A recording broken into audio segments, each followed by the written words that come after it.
Hi again, everyone. Welcome to another episode of RV Business Capital Talk, sponsored by Eric Sell. I'm Rick Kessler from RV Business. Also from RV Business is Sherman Goldenberg, and joining the two of us this afternoon, we have Representative Rudy Yakym from South Bend, Indiana, his second term in office, representing the Indiana's second district. Excuse me, Congressman. Thank you very much for your time. Great to be here with both of you. Thanks for having me on. We would be remiss not to mention some of the committee assignments. Well, the Ways and Means Committee, of course, but just as importantly, especially to our audiences, you are co-chair of the RV Caucus. That's right. Serve on the House Ways and Means Committee, but also co-chair of the RV Caucus. It's a bipartisan caucus where we work on a myriad of issues impacting the RV industry. I've been just incredibly honored to have been asked to co-chair that caucus, along with my good friend, Democrat, other side of the aisle, but my good friend, Dinah Titus from the state of Nevada. Very good. I know Sherman's chomping at the bit to ask you about Washington, D.C. and the political climate.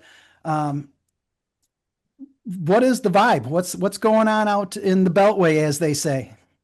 Just last week, we were able to get our one big, beautiful bill across the finish line, get that signed into law. As a member of the House Ways and Means Committee, who has jurisdiction over tax, one of the big issues that we worked on, of course, was the travel trailer and camper tax parity act. This is the result of a mistake that was made back in the 2017 tax cuts, where, as many of your viewers out there know, that RV dealers were disallowed from being able to deduct interest on their floor plans. This is something that my predecessor, Jackie Walorski, worked really hard on to try to get solved and to get fixed. She was very close on this. And Jackie in Washington, D.C. was actually known as the RV lady, and because of her incredible work. So I view my work on that issue as a continuation of her legacy. When we went into the Ways and Means Committee room to discuss this one big, beautiful bill, we actually spent 90 hours together walking through 130 individual tax provisions. The Ways and Means Committee, they ask each of us as members what our number one priority is. What's the one thing that you feel like you have to have out of this bill? And getting that fix for the RV industry done was our number one priority in our office. We were able to get it in the House bill. We worked with our Senate colleagues just down the hall from us to make sure that it stayed in on the Senate bill. And then, of course, had the opportunity to then see it become law. When it came back from the Senate, it stayed in. It is now the law of the land inside that one big, beautiful bill that the RV dealers can deduct interest once again on their floor plans. And it's so important, of course, as interest rates are a little bit higher and as inventories are a little bit up. This will be a big impact for the RV industry. What big picture, continued big picture, what do you think going forward are the top items that we all need to keep our eyes on? Going forward, of course, we're going to be focused on now turning the page into our appropriations season, really making sure that we can fund our government going forward after September 30th. We'll also be working on a number of rescissions packages. We've got one right now that we're kind of working. We've passed out of the House where the president would like to overall cut federal spending. We certainly support those efforts. We'll also be working through potentially a second reconciliation bill later on this year. But as it relates to the one big beautiful bill, one of the things that we'll be doing going forward is making sure that the American people know and understand the things that are in this bill. That they know that, for example, for the workers back home that I represent in Indiana, they know that there are things like no tax on overtime in there, which is so important for our hourly workers. For our tipped workers, they know that there's things like no tax on tips. For the companies that are in our district, they know that things like the accelerated depreciation of CapEx is once again back. And for our RV manufacturers, we want them to know that we've got a provision in this bill that actually allows them to fully expense, fully deduct 100% of the cost associated with building a new factory in this country. You've always had to depreciate a factory, the shell itself, the building, over the course of, let's say, 40 years. Now you can actually depreciate that in the course of 1 year. We want to encourage manufacturing to come back to this country. We want to encourage our Hoosier manufacturers to expand and hire more people. And that's why we put these pro-growth tax policies in place.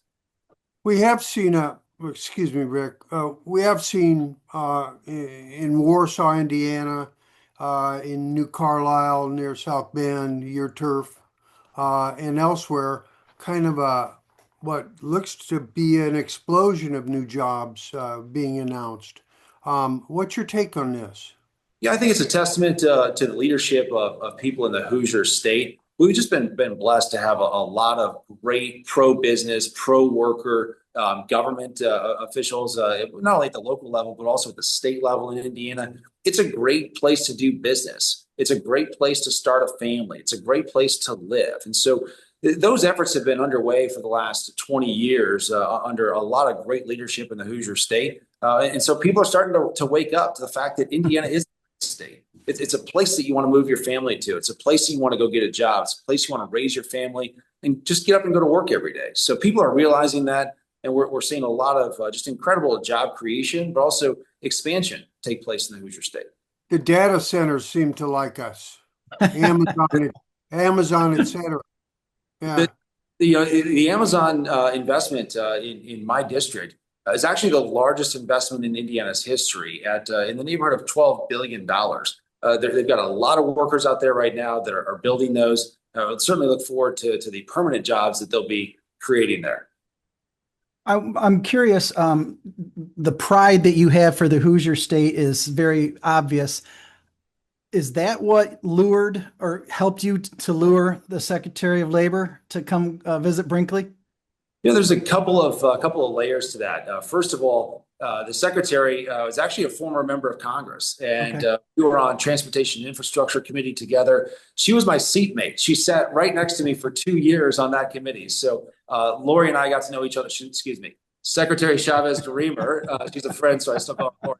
Secretary Chavez Dreamer it just became a really good friend of mine. My wife and I both got to know her and as well as her husband through the course of some travel that we've done together. So you start with that, but also to see her now representing this country, appointed by President Trump to make sure that we have the greatest labor force in the history of the world is really quite an honor for her. And we thought it was really important that we highlight the RV industry in my district.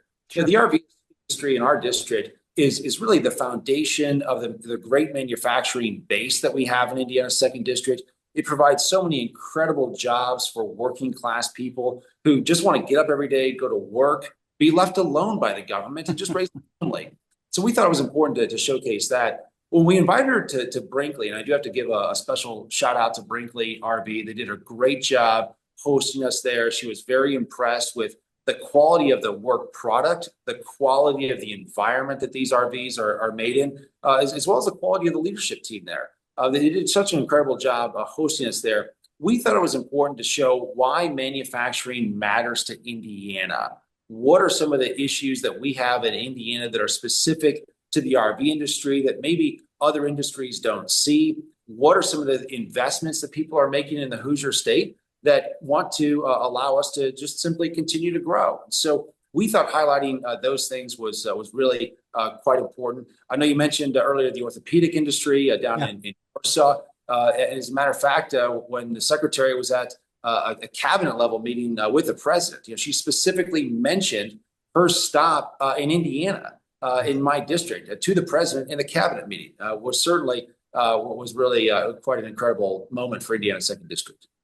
In a light truck manufacturer called Slate in Warsaw. I mean, it's like I used the word explosion. It almost looks that way. Rick, go ahead. Well, I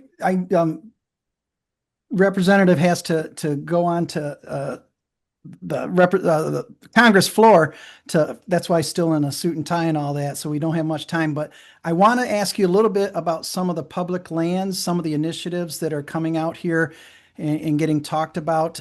Looks like we might finally get that public-private partnership pushed through. Is that right? Anything's in the realm of possibilities. One of the things that we're a proponent of is that Americans should be able to explore their land.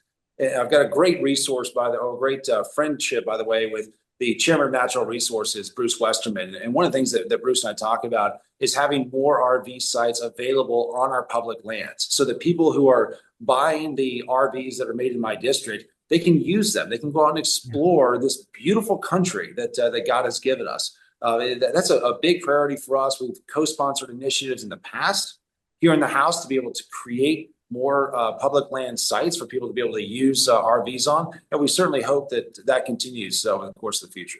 Very good. Sherman? Should we let off the hook? I mean, he's got a schedule to keep here.